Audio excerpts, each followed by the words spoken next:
6 million acres, 30,000 miles of river, 10,000 lakes. That's the place I love. That's where my roots are. People wouldn't know it for the work I do here now, but this is the story I'm going to tell you.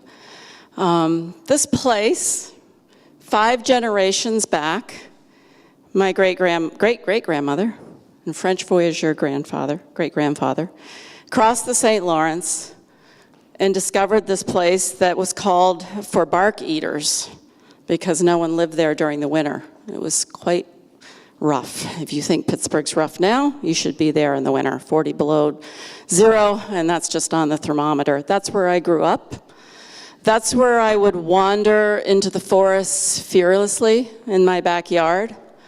That is the place that I treasure, I love, and it's the place who made me who I am. It's the place where resiliency actually was a word that we called self-sufficient. It was a place where, gardening and having placed stuff in the cellar was how we survived the winters while my dad was on unemployment. I was first generation college, and we didn't really think about the fact that we were poor at times because we had the land. Tim and I have talked about land, how land means something. We had land, and it was where we lived, and the land was very, very special. This place is really special to me, and I think it shaped me, it formed me, it gave me the strength, the courage, the things that I really didn't know at the time I would have to face later in life when I would stand up to powerful forces. It also taught me the importance of nature, and that nature is really part of us, and we have to be part of that. But sometimes the places we love, you have to let go of. And I had to finally let go of this place. Interestingly, those roots led one journalist to call me the Lorax at one point in time when we were doing some really interesting things at Green Building Alliance. And everything that I was doing in the beginning of Green Building Alliance, I would start my presentations in the toughest audiences you can imagine.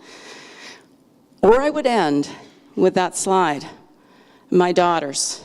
And I would say, do you care about your children or the children in your life?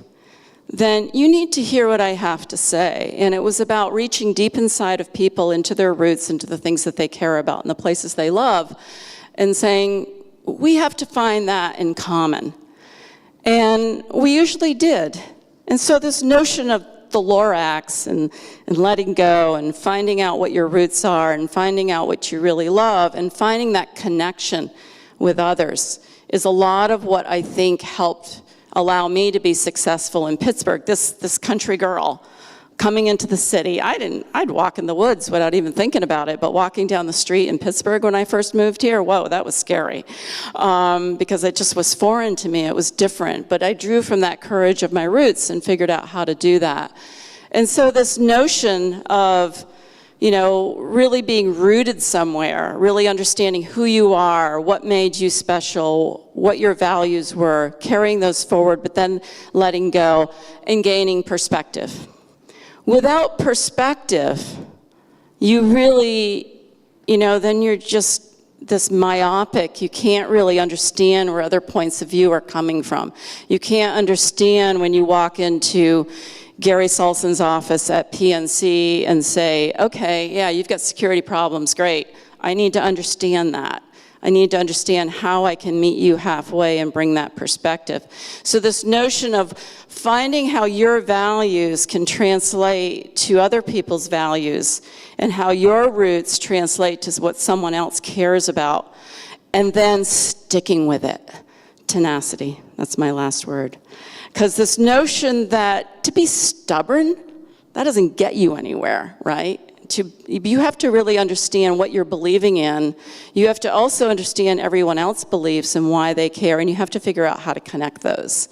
And so for me, tenacity and how through tenacity, and I was also called tenacious, and a lot of other things, as people were trying to sort of convince me that it was absolutely crazy that we should build the world's first green convention center, and that we should do green building at all. Why bother? That was 15, however many years ago. It wasn't on the radar.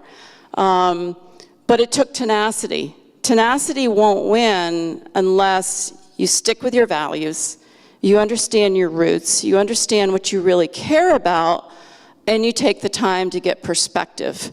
Because without perspective and your ability to understand where others are coming from and what you have in common, then you can be tenacious. And then you can stick in and dig in and sort of say, we have to do this. We have to do this because we're building a bridge about what I care about and what you care about, so let's find some place in the middle and let's build something we can all care about. And that's what we did at the convention center, which is a whole other story.